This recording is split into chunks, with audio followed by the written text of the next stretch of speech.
Obvious सी बात है, सब लोग एक जैसे नहीं होते। हालांकि हमारा बैच एक है, टीचर एक है, सब्जेक्ट सबको वही पढ़ना है, लेकिन सब लोग एक जैसे नहीं होते। कुछ लोग कह रहे हैं सर सिर्फ 99 डेज 98 डेज बचे, सर कैसे होगा, डर लग रहा है।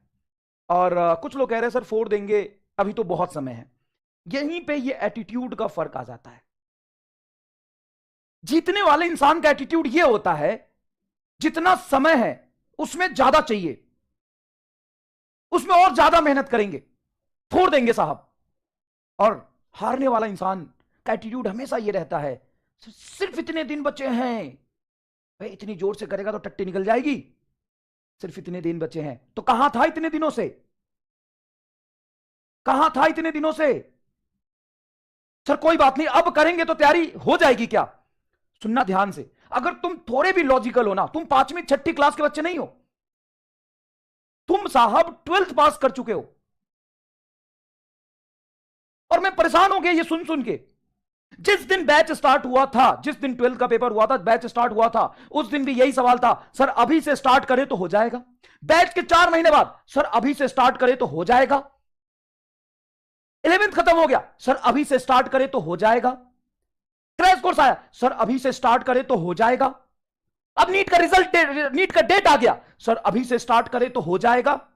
और यकीन मानिए, अभी से 1 महीने बाद भी हजारों बच्चे ऐसे मैसेज करते हैं, सर अभी से स्टार्ट करें तो हो जाएगा। नीट के 1 महीने पहले बच्चे पूछेंगे, सर अभी से स्टार्ट करें तो हो जाएगा। हजारों वीडियो इस पे पड़े हैं, सर अभी से स्टार्ट करें तो हो जाएगा। अरे जीवन भर सवाल ही पूछेगा कि कब से स्टार्ट करें तो हो जाएगा। हद होती है भाई। मतलब तुम 4th क्लास के बच्चे हो, 5th क्लास के बच्चे हो, इतनी भी तुम्हें सोचने समझने की शक्ति नहीं है कि तुम किस तरह के एग्जाम की प्रिपरेशन कर रहे हो, कितने बच्चे उसमें बैठते हैं, तुम्हारी कैपेबिलिटी क्या है, तुम्हारी वीकनेस क्या है, तुम्हारा स्ट्रेंथ क्या है। तुम्हारा बस चले तो 1 दिन पहले भी यही पूछोगे, सर अभी से स्टार्ट करें तो हो जाएगा। पता है सिलेक्शन कब रुकता है? पता है सिलेक्शन कब रुकता है? कब रुकता है सिलेक्शन? जिस दिन नीट का डेट आता है। जिस दिन नीट का डेट आ जाता है ना, उसी दिन सिलेक्शन रुक जाता है। पर ऐसे कैसे? हम तो इंतजार कर रहे होते हैं कि कब नीट का डेट आए, हम पढ़ना शुरू करें और मास्टर से सवाल पूछे, सर अभी से स्टार्ट करें तो हो जाएगा क्या? देख भाई, बड़े बुजुर्ग ने कहा है, जब जागो तभी सवेरा। कुछ ना हो, तुम मेहनत करेगा तो जीवन में कुछ अच्छा जरूर हो जाएगा। हाँ, तू अभी से स्टार्ट कर। जो साल भर से पढ़ रहा है उसको थोड़ा एडवांटेज तो मिलेगा ना बेटा। तू अभी से स्टार्ट करेगा तो तुम्हें मेहनत ज्यादा करना पड़ेगा। ऑब्वियस सी बात है। तुम 3 महीने में भी नीट फोड़ सकते हो। नीट एग्जाम में कोई रॉकेट साइंस वाली चीजें नहीं आती है। नीट एग्जाम कोई ऐसा नहीं है कि जो हाई मेंटल एबिलिटी, बहुत इंटेलिजेंसी, इन सब चीजों का डिमांड रखता है। वो सिर्फ डिमांड करता है तुम्हारे डेडिकेशंस का, तुम्हारे भूख कितनी है उस चीज को पाने की, तुम्हारे अंदर जिद क्या है, कितना जिद्दी हो तुम उस चीज को पाने के लिए। सिर्फ इस बात का डिमांड करता है। सिर्फ 10 मिनट मैं तुमसे बात करूंगा। देख, जैसे ही नीट का डेट आ जाता है तो 2 तरह के बच्चे होते हैं। देखो बच्चे, ये नहीं कह रहा कि इसका सिलेक्शन होगा इसका नहीं होगा। 2 तरह के बच्चे होते हैं, जिनके कुछ 500 प्लस मार्क्स आ रहे होते हैं और जिनके 300 प्लस मार्क्स आ रहे होते हैं। अब जिसके 500 प्लस मार्क्स आ रहे हैं ना, हजारों मैसेज इधर उधर जाके करते हैं, सर मेरे मार्क्स नहीं बढ़ रहे हैं, क्या करें? सर रिवीजन का प्रॉब्लम आ रहा है, सर इसका प्रॉब्लम आ रहा है, सर इस चीज का प्रॉब्लम आ रहा है, सर हो पाएगा कि नहीं हो पाएगा? देखो बेटा, मैं तुमसे सिर्फ इतना ही कहूंगा, सिर्फ और सिर्फ इतना ही कहूंगा। तुम्हारे 450 आ रहे हैं, 500 आ रहे हैं, 550 आ रहे हैं या 520 आ रहे हैं, बैठे बैठे तो नहीं आए हैं। तुमने मेहनत किया है ना, तुमने मेहनत किया है ना, तुमने समय दिया है ना, तभी आ रहा है। सर लेकिन सिलेक्शन तो 650 पे होता है, 625 पे होता है। भाई साहब सिलेक्शन कितने पे होता है मुझे नहीं पता, या हम उसके बारे में बात नहीं कर रहे। हम सिर्फ इस बारे में बात कर रहे हैं कि तुम्हारे 500 480 आ रहे हैं, 450 500 550 आ रहे हैं, क्या वो बिना पढ़े आ रहे हैं? अगर तुम में बुद्धि नहीं होता तो क्या इतने आते? अगर तुम सही जगह पे सही मेंटर से नहीं पढ़ रहे होते, सही बैच में नहीं होते, तो क्या इतने आ जाते? नहीं सर। अगर तुम में कैपेबिलिटी नहीं होती तो क्या इतने आ जाते? नहीं सर। कुछ तो है हम में, हम सही जगह पे हैं, हम मेहनत कर रहे हैं, लेकिन कहीं ना कहीं लैग हो रहा है। ठीक है, अब 10,000 बच्चे होंगे मान लो अपने बैच में, जिसके इतने मार्क्स आ रहे हैं। अब 10,000 बच्चों का कोई एक कॉमन प्रॉब्लम तो नहीं है, सबका प्रॉब्लम अलग अलग है। बस अभी जिनके 500 नंबर आ रहे हैं उनमें से मेजोरिटी का सिलेक्शन बस इस बात से रुकता है कि जैसे ही नीट का डेट आया, वो इस बात से पैनिक हो जाते हैं कि अचानक से मेरे पे लोड बढ़ गया, रिवीजन कैसे करे समझ नहीं आ रहा, टेस्ट को मैनेज कैसे करे समझ नहीं आ रहा, टेस्ट देने में सिली मिस्टेक्स हो जा रहा, नंबर नहीं बढ़ रहा, 2 सब्जेक्ट स्ट्रांग है ये खराब है, इस चैप्टर में मेरा ये खराब है। बेटा अभी भी 90 से 100 डेज तुम्हारे पास है। तुम बस एक काम करो, तुमने बहुत सिस्टमैटिक तरीके से पढ़ा है, इस बात का प्रूफ है कि तुम्हारे इतने नंबर आ रहे हैं। बस तुम एक काम करो, एक पेज लो और किस वजह से तुम्हारे नंबर नहीं बढ़ रहे हैं ना उस पर लिखो। कोई तो रीजन होगा। तुम्हारा रीजन यह हो सकता है कि टेस्ट से पहले रिवीजन नहीं होता, रीजन यह हो सकता है कि क्वेश्चन प्रैक्टिस तुम उतने नहीं करते होगे, टेस्ट में नए क्वेश्चंस आ जाते होंगे। तुम्हारा वीकनेस यह हो सकता है कि तुम सिली मिस्टेक्स कर देते हो, सिली मिस्टेक कर देते हो। तुम में कितनी कमियां है ना इस बात से फर्क नहीं पड़ता। तुम अपनी काउंटलेस कमियों को लिखो, जो तुम्हें लग रहा है ना तुम लिखो। तुम में कुछ अच्छाई है तो कुछ कमी भी होगा ना। सर हमारा फिजिक्स ही खराब है सर पूरा, तो लिख मेरा फिजिक्स खराब है। अब ऐसा भी नहीं होता कि फिजिक्स पूरा खराब है, फिजिक्स में मेरे 6 चैप्टर खराब है, लिख लिख और अपने आप से ईमानदार बनो। और ये सब चीज करने के लिए ना तुम्हें किसी टीचर के पास जाने की जरूरत नहीं है, कोई यूट्यूब वीडियो देखने की जरूरत नहीं है, ना ही तुम्हें अपने दोस्तों से बात करने की जरूरत है। तुम अपनी कमी खुद समझते हो। और तुम ये क्यों नहीं मान रहे यार कि तुम बच्चे नहीं रहे? अब तुम ये क्यों नहीं मान रहे? तुम अपना आगे का स्ट्रैटेजी खुद बना सकते हो। कुछ दिन पहले ही मैंने कहा था, दूसरे की गर्लफ्रेंड, दूसरे का नोट्स और दूसरे का स्ट्रैटेजी आपके किसी काम का नहीं है, बस वो दिखने में ही अच्छा लगता है। हाँ, स्ट्रैटेजी भी जोड़ दिया। दूसरे की गर्लफ्रेंड, दूसरे की स्ट्रैटेजी और दूसरे का नोट्स आपके किसी काम का नहीं है। हाँ, और दूसरे का मोटिवेशन भी। दूसरे का नोट्स, दूसरे की स्ट्रैटेजी, दूसरे का मोटिवेशन और दूसरे की गर्लफ्रेंड आपके किसी काम का नहीं है। अगर आप किसी शहर के किसी हॉस्टल में रह रहे हैं, या फिर आप लाइब्रेरी में जाके पढ़ रहे हैं, या फिर आप कहीं ग्रुप स्टडी करते हैं अपने मोहल्ले में, तो ये प्रॉब्लम ना तो किसी टीचर से जाके शेयर करना है, ना तो होता है मान लो कोई लाइब्रेरी में हम पढ़ने जा रहे हैं, उस लाइब्रेरी के कोई नेता होते हैं, एक भैया होते हैं जिनसे सब जाके पूछते हैं कि भैया कैसा लग रहा, आप कुछ बताइए इस बार पेपर कैसा आ सकता है। अबे उसको इतना ही पता होता तो कॉलेज में नहीं होता, बेवकूफ है वो। भैया आप बताइए कि मेरा सिलेक्शन होगा कि नहीं होगा। अरे भैया को खुद ही नहीं पता, और भैया को अगर फ्यूचर पता होता। अच्छा भैया बताते भी है, तुम्हारा ये कमजोर लग रहा है, तुम यहां मेहनत करो, कंप्लीट आइसोलेशन। भैया तो छोड़, अपने मां बाप से भी रिश्ता तोड़ दे। इस 3 महीने तुम्हें कंप्लीट आइसोलेशन में जाना ही है। कंप्लीट आइसोलेशन सबसे बड़ा इंपॉर्टेंट और जरूरी काम है कि तुम्हें कंप्लीट आइसोलेशन में जाना है। Complete isolation. तुम्हें अपने वीकनेस को लिखना है, अपने स्ट्रॉन्ग पॉइंट को भी लिखो, ताकि तुम्हें थोड़ा मोटिवेशन मिले कि मेरा ये ठीक है, ये खराब है। अब तुम्हारे नंबर अगर 480 आ रहे हैं तो नेक्स्ट एग्जाम में जान लगा दो, अपने 2 वीकनेस पे काम करो, उसको 490 लाने की कोशिश करो। यहां से सीधा 550 नहीं जाएगा। तुम्हारे 500 नंबर आ रहे बेटा, तू मेहनत कर, तू जितना कर रहा था उससे थोड़ा ज्यादा पर तू 510 नंबर लाने की कोशिश कर।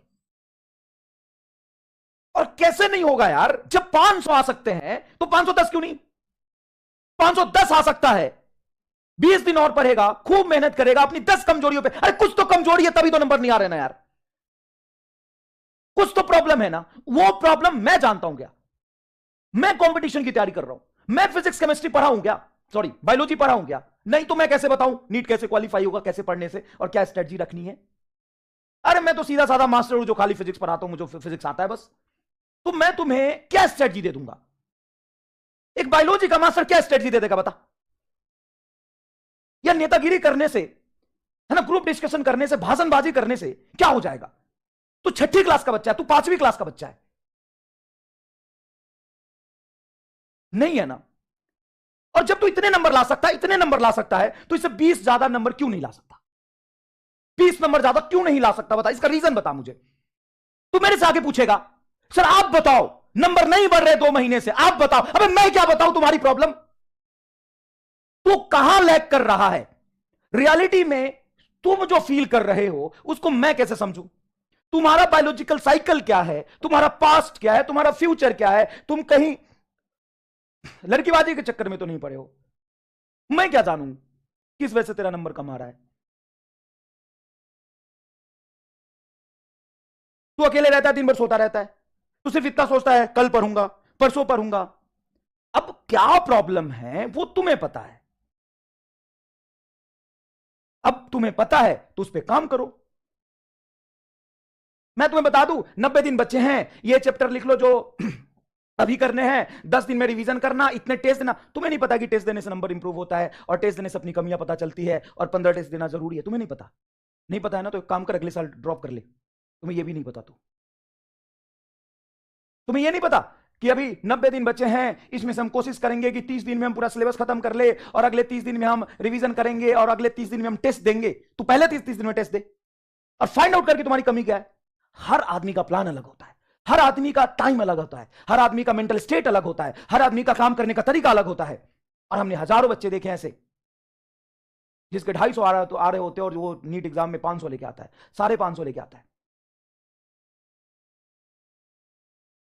और अपनी स्ट्रेटजी कभी से शेयर मत करो, किसी से शेयर मत करो और ना ही उसको वेरीफाई करो। तुम्हारा टाइम जोन है, तुम्हारा तरीका है, तुम पढ़ो। कोई अच्छा दोस्त मिलता है, बहुत अच्छा दोस्त मिलता है जो तुम्हारी 2-4 डाउट बता सकता है सब्जेक्ट में, उससे बात करो।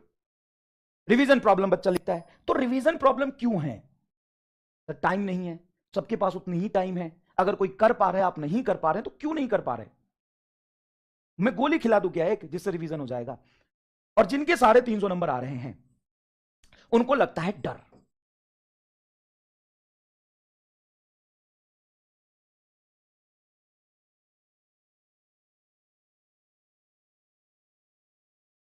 किस बात का, क्या है तुम्हारे पास जो तुम खो दोगे, किस बात का डर है भाई। कौन से तुम डॉक्टर बनने वाले थे, तुम गवर्नर हो कहीं के और तुम्हारी गांव में इज्जत है, क्या है, किस बात का डर लग रहा है। कुछ है खोने के लिए तुम्हारे पास, कुछ है खोने के लिए तो बताओ। नहीं ना, तो चुपचाप 3 महीना बचा है, अपनी दशा और दिशा दोनों बदल लो, सुधर जाओ। और लास्ट के 3 महीने का जो गेम होता है ना, नीट कौन फोड़ेगा वो वही डिसाइड करता है। लास्ट के 3 महीने में कौन कितना बेहतरीन खेलता है। आपने पिछले 9 महीने में मेहनत किया होगा, चाहे आपकी तैयारी कितनी भी हो, चाहे आप 600 नंबर ला रहे हो, 650 नंबर ला रहे हो, 500 नंबर ला रहे हो, आपने पिछले 9 महीने में जो तैयारी किया है ना, और उसका अगर आउटपुट एक्स है, ईमानदारी से बता रहा हूं, वो कहीं खराब नहीं जा रहा, उसका आउटपुट आपको हमेशा काम आएगा। उसका अगर आउटपुट एक्स है तो लास्ट के 3 महीने में जो पढ़ेगा ना, उसका आउटपुट 2x होने वाला है, डबल। सर हमने 3 महीने में जो पढ़ा उसका रिजल्ट जो एग्जाम में दिखेगा, सॉरी पहले 9 महीने में जो पढ़ा उसका रिजल्ट जो एग्जाम में दिखेगा वो x है बस, और अभी 3 महीने में जो पढ़ेंगे वो 2x है। हां, और 100 दिन बहुत होते हैं अपनी कमियों को सुधारने के लिए, जब आपको आपकी वीकनेस पता हो तो।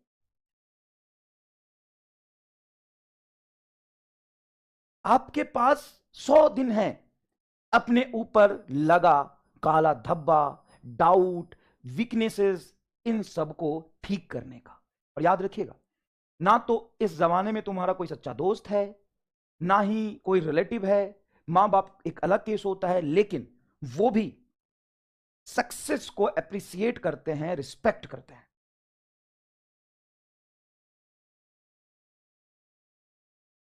मैंने कोचिंग इंडस्ट्री में या कोचिंग इंस्टीट्यूट में जितने दिन रहा, कई बार ऐसे देखे कि पेरेंट्स आते हैं पेरेंट टीचर मीटिंग में, उनके दो बच्चे हैं, एक बच्चा टेस्ट में बहुत अच्छा कर रहा है, अच्छा या सेलेक्ट हो गया, और दूसरा बच्चा बहुत बेकार कर रहा है या फिर वो सेलेक्ट नहीं हो पाया है। उसी इंस्टेंट पे सबके सामने वो कहते हैं ये मेरी बेटी बहुत अच्छी है, ये घर का नाम रोशन करेगी, और ये नालायक है, इससे कुछ नहीं होगा, पता नहीं मैंने इसको पैदा ही क्यों की। सबके सामने। तो कोई मतलब नहीं है, देख कोई मतलब नहीं है। और तेरी जितनी कामचोरी है ना, अगर तू डॉक्टर बनना चाहता है तो, नहीं बनना चाहता है तो कोई मतलब नहीं। अगर डॉक्टर बनना चाहता है तो इस 100 दिन में अपनी दशा और दिशा दोनों सुधारने का मौका है तुम्हारे। और अगर तुम अभी भी जिद पे आ गए कि मुझे करना है, तो तुम कर ले जाओगे। सर कैसे? कुछ तुम डिसाइड करो ना। तुम्हें नहीं पता फिजिक्स केमिस्ट्री बायोलॉजी पढ़ना है, पीवाईक्यू करने हैं, टेस्ट देने हैं, अपने वीकनेसेस पे काम करना है, कंसिस्टेंसी मेंटेन करना है, बस ऐसे। सर इतना किया भी, लेकिन अगर मेरे 450 नंबर ही रह गए नीट में तो? अच्छा, अगर आप इतना नहीं कर रहे तो कितने नंबर रह जाएंगे? सर तो दो ही सौ रहेगा सर। सर हाँ तो उससे तो ज्यादा अच्छा है ना 450 नंबर। कुछ तो कर पाएगा अच्छा अपने जीवन में, कुछ तो अच्छा कर पाएगा ना अपने जीवन में। तो अगर कर रहा है तो ऐसा कर जो सबसे बेहतरीन हो, और नहीं करने का मन है तो छोड़ दे।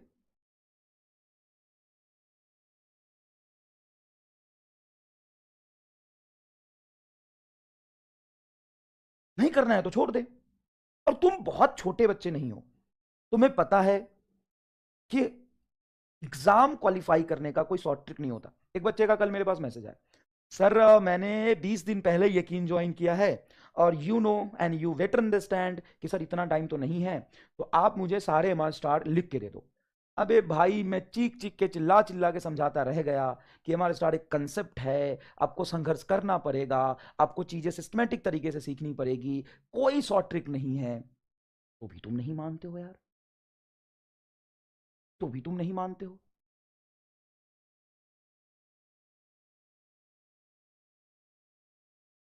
और किस बात पे डाउट कर रहे हो? तुमसे नहीं हो पाएगा, या तुम नहीं कर पाओगे, या तुम्हारा टीचर खराब है, या तुम्हारा किस्मत खराब है? किस चीज पे डाउट कर रहे हो? तुम्हारे पास 100 दिन है, या तो डाउट करते रहो, परेशान होते रहो, फिर 1 महीने बाद आके पूछो कि सर अब से शुरू करें तो हो जाएगा, या आंख बंद करके बैठना शुरू करो, पढ़ना शुरू करो। अभी मान लो कि तुमने बस 11 12 पढ़ा हुआ है, बैच में हो, सिस्टमैटिक तरीके से चीजें करी है, तुम्हें 1000 प्रॉब्लम है, तेरे 300 नंबर आ रहे, तेरा रिवीजन नहीं हो रहा, तेरा प्रैक्टिस नहीं हो रहा, टेस्ट में नंबर नहीं आ रहे, अभी भी 3 महीने समय है। बहुत सारे प्रॉब्लम है ना, सारी प्रॉब्लम को लिखो, और जो बहुत ज्यादा जरूरी है ठीक करना उसको धीरे धीरे इंप्रूव करो। 24 घंटे समय है तुम्हारे पास, उसको इफिशिएंटली यूज करो। समझ गए? और सिर्फ सिर्फ और सिर्फ आप छोटे छोटे गोल लो। आपको रिवीजन नहीं हो रहा तो आप ये लिखो कि अगले 5 दिन में किसी तरीके से मुझे सिलेबस के साथ साथ ये 3 चैप्टर रिवाइज करना है, और पूरी जान लगा दो, एक एक घंटा समय निकालो। जो तुम्हारा लाइफ शेड्यूल है, जो बायोलॉजिकल साइकिल चल रहा है, उसी में से 1 घंटा ज्यादा निकालो ना यार। कहीं ना कहीं से तो टाइम निकलेगा ना। कंप्लीट आइसोलेशन में जाओ। मैं खत्म करता हूं इस बात को। कंप्लीट आइसोलेशन में जाओ, ना तो कोई घर वालों से मतलब है, ना तो कोई दोस्त से मतलब है, ना तो कहीं से मोटिवेशन चाहिए, और ना ही कहीं से स्ट्रेटजी चाहिए। क्लास का लेक्चर करो, और ये यकीन बैच है, और पूरी रिवीजन की जिम्मेदारी मैं लेता हूं। लास्ट वाले पोर्शन में तो अभी अभी हमने पढ़ा है, वो तो कर ही लोगे। और 11th में कितने अच्छे तरीके से मैंने वर्क एनर्जी पावर तक करा दिया है। 5 6 चैप्टर है, 3 महीना समय, बहुत अच्छे सिलेबस खत्म होगा, बहुत अच्छे से पूरा रिवीजन होगा। अभी क्या चाहिए तुम्हें बताओ? अभी क्या चाहिए तुम्हें? बायोलॉजी तुम्हारा बहुत अच्छा चल रहा है, केमिस्ट्री तुम्हारा बहुत अच्छा चल रहा है, और क्या चाहिए तुम्हें? अगर तेरा सिलेक्शन नहीं होता है, अगर कुछ नहीं है, तो रीजन फाइंड आउट करो ना यार, उस पर काम करो। बहुत ही खूबसूरत जिंदगी, फन और कंफर्ट जोन आपको मिलेगा अभी आग लगा दो अपने अंदर। तुम्हें नहीं पता कि कितना खूबसूरत जिंदगी तुम्हारा इंतजार कर रहा है। तुम्हें नहीं पता। तुम्हारे अंदर जितने भी डिस्ट्रैक्शन है, जितने तुम्हें फन चाहिए, जितने तुम्हें मजे करने हैं, सब कुछ मिलेगा। समझ में आया कि नहीं? सब कुछ मिलेगा। तो फटाफट अपने वीकनेसेस पे काम करो। नंबर नहीं बढ़ रहे हैं तो लिखो, उसके 50 रीजन होंगे। दो दो रीजन पे काम करो 4-4 दिन में। अभी 100 दिन है, सफिशियंट टाइम है। अच्छा, नोट्स जब रिवाइज कर रहे हो ना, तो नोट्स को कंप्लीटली रिवाइज करने की जरूरत नहीं है। पहले थ्योरी पढ़ो, थ्योरी पढ़ो, और उसके 4 नोमेनिकल कर लो। सारे नोमेनिकल करने जरूरी नहीं है, और वो नोमेनिकल करो जिसमें पहली बार में आप फंस गए थे, मुझे पता है। और यकीन मानो, तुम जितने टेस्ट दोगे ना, चाहे तुम यहाँ के दो, वहां के दो, कहीं के दो, फुल लेंथ पेपर तो कम से कम तुम्हें 20 देना ही है। कहीं के भी टेस्ट दोगे, तुम्हें नोट्स से सवाल देखे हुए मिलेंगे। और ये अच्छी बात है, ये अच्छी बात है। देखे हुए सवाल मिल रहा है, एकदम मजा आ जाएगा। एग्जाम में देखे हुए सवाल मिल जाएंगे, बताओ कितना सुकून मिलेगा। कितनी अच्छी बात है ये। अगर तुम पूरा रिवाइज नहीं कर पा रहे हो, मतलब तुम्हें लग रहा है कि सर काइनेमेटिक्स रिवाइज